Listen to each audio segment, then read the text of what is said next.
ACB అధికారులు ఇప్పటికే కేటీఆర్ని విచారణ జరిపారు. సో దాదాపుగా ఆయనను సుదీర్ఘంగా ఒక 7 గంటల పాటు విచారణ జరిపిన తర్వాత అందుబాటులో ఉండాలని చెప్పారు. మళ్ళీ ఎప్పుడైనా సరే విచారణకు పిలుస్తామని చెప్పారు. సో ప్రధానంగా ఇటు హైకోర్టులో కానీ సుప్రీంకోర్టులో కానీ ఈ అంశం పట్ల విచారణ జరుపుతున్నటువంటి సందర్భంగా ఇటు అటువైపు నుంచి కానీ ఇటువైపు నుంచి కానీ ఒక వాదన అయితే ప్రధానంగా స్పష్టంగా వినిపిస్తోంది. కేటీఆర్ ఏమో ఈ ఎఫ్ఐఆర్ని ఛాలెంజ్ చేస్తూ ఆయన క్వాష్ పిటిషన్ వేస్తే, మరోవైపు ఈ కేసులో అసలు అవినీతే జరగలేదని చెప్పని కేటీఆర్ చెప్తూ ఉంటే, సో అవినీతి జరగలేదని చెప్తున్నప్పుడు దీని పట్ల విచారణ జరిపితే మీకు అభ్యంతరం ఏంటి అనేటువంటి అంశాన్ని హైకోర్టు చెప్పింది, ఇవాళ సుప్రీంకోర్టు కూడా చెప్పింది. కేటీఆర్ తరఫున న్యాయవాది సో ఆయన ఇవాళ వాదనలు వినిపిస్తున్నటువంటి సందర్భంగా అసలు ఈ కేసులో ఎక్కడ కూడా పసలేదు, ఎక్కడ కూడా అవినీతి జరగలేదు కనుక ఈ పిటిషన్ని, ఈ క్వాష్ పిటిషన్ని సుప్రీంకోర్టు కొట్టివేయాలని ఆయన చేసేటువంటి వ్యాఖ్యల చేసేటువంటి వాదనల సందర్భంగా సుప్రీంకోర్టు కూడా ఒక కీలకమైనటువంటి కామెంట్ చేసింది. సరే అవినీతి జరగలేదని మీరు చెప్తున్నారు, అవినీతి జరిగిందో లేదో తేల్చేందుకు విచారణ జరిపితే తప్పేంటి అని చెప్పేసి అని కూడా సుప్రీంకోర్టు చెప్పింది. సో ఆ వాదనలు ఎట్లా జరిగాయి, కేటీఆర్ తరఫున న్యాయవాది చేసినటువంటి వాదనలు ఏంటి, అలానే ఇటు సుప్రీంకోర్టు చేసినటువంటి వ్యాఖ్యలు ఏంటి? ఎస్, ఖచ్చితంగా కూడా కేటీఆర్ తరఫున మొదట సీనియర్ న్యాయవాది వాదనలు వినిపించిన సందర్భంలో ఇది పూర్తిగా రాజకీయ కక్ష సాధింపు కేసుగా దీన్ని చూడాల్సి ఉంటుంది. ప్రభుత్వం మారిన తర్వాతకి కావాలనే కేటీఆర్ పైన కేసు నమోదు చేశారు. హైదరాబాద్ బ్రాండ్ ఇమేజ్ని పెంచేందుకే ఒక ఈ ఫార్ములా రేస్ కార్కి సంబంధించిన సిటీలో ఏర్పాటు చేయడం జరిగిందన్న అంశాన్ని చెప్పారు. ఇది రాజకీయ కక్ష సాధింపులో భాగమైన కేసు. ఈ కేసును కొట్టివేయాల్సిందిగా జస్టిస్ బేలయం త్రివేది ధర్మాసనం ముందు ఆయన విజ్ఞప్తి చేశారు. మరోవైపు కేటీఆర్ ₹1 కూడా తీసుకున్నారని కూడా ఎవరు కూడా ఎక్కడ విచారణ చెప్పడం లేదు అనే అంశాన్ని కూడా చాలా స్పష్టం చేశారు. అలాంటప్పుడు అవినీతి నిరోధక చట్టంలోని 13(1) ఎలా వర్తిస్తుందనే అంశాన్ని కూడా కేటీఆర్ తరపున న్యాయవాది వాదనల సందర్భంగా కూడా ఆయన చెప్పడం జరిగింది. ఇందులో పీసీ యాక్ట్ 13(1)A వర్తించదు అనే అంశాన్ని కూడా చాలా స్పష్టంగా చేశారు. అయితే దానికి సంబంధించిన విషయంలో ఒక రాజకీయ కోణంలో మాత్రం పెట్టారు. కేవలం డబ్బులు అధికారికంగానే ట్రాన్స్ఫర్ అయ్యే అంశాన్ని కూడా చాలా స్పష్టం చేశారు. కానీ గతంలో హైకోర్టులో విచారణ జరిగిన సందర్భంలో కూడా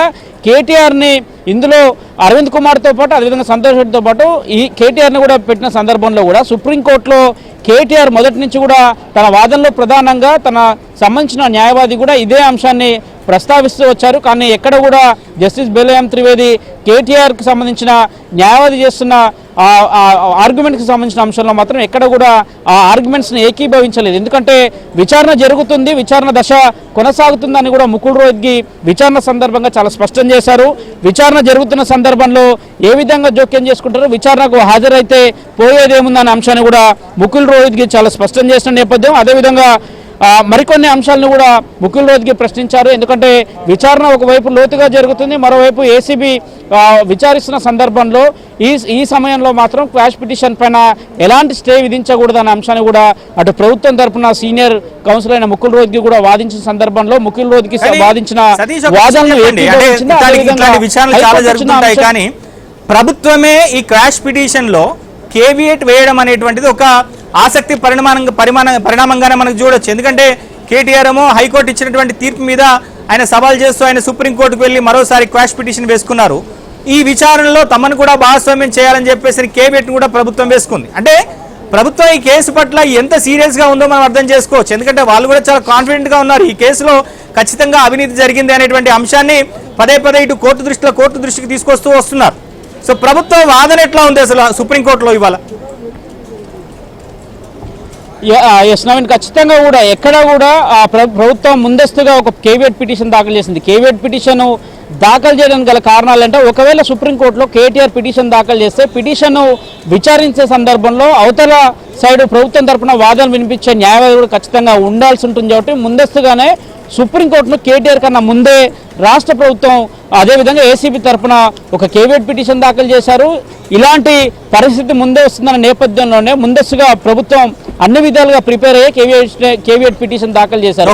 అందులో భాగంగానే ఈరోజు అటు కేటీఆర్ తరఫున న్యాయవాది వాదనలు వినిపించిన సందర్భంలో కూడా ప్రభుత్వం తరఫున ముకుల్ రోహిత్గి వాదనలు వినిపించిన సందర్భంలో కూడా ఆయన అదే అంశాన్ని కూడా ప్రస్తావించారు. అందులో భాగంగానే కేవియేట్ ముందస్తుగా కొంత ప్రభుత్వం ఆలోచన చేసి మరి పిటిషన్ దాఖలు చేసింది నవీన్. రైట్. సో మొత్తం మీద అసలు అంటే హైకోర్టు ఇచ్చినటువంటి తీర్పుని ఛాలెంజ్ చేసినటువంటి కేటీఆర్ కు సుప్రీంకోర్టులో కూడా ఊరట దక్కని పరిస్థితి. ఇక కేటీఆర్ ముందున్నటువంటి ఆప్షన్స్ ఏంటి? ప్రముఖ సీనియర్ న్యాయవాది హైకోర్టు న్యాయవాది రచనారెడ్డి గారు లైన్ లో ఉన్నారు. సో రచనారెడ్డి గారు, సో ఈ కేసుని ముందు నుంచి కూడా మీరు అబ్జర్వ్ చేస్తున్నారు. సో ఏసీబీ తరపున వాదనలు, అలానే కేటీఆర్ తరపున లాయర్లు వాదిస్తున్నటువంటి వాదనలు మీరు అబ్జర్వ్ చేస్తున్నారు. ఇక కేటీఆర్ కు ఎక్కడ కూడా రిలీఫ్ దక్కనటువంటి పరిస్థితి హైకోర్టులో కానీ సుప్రీంకోర్టులో కానీ.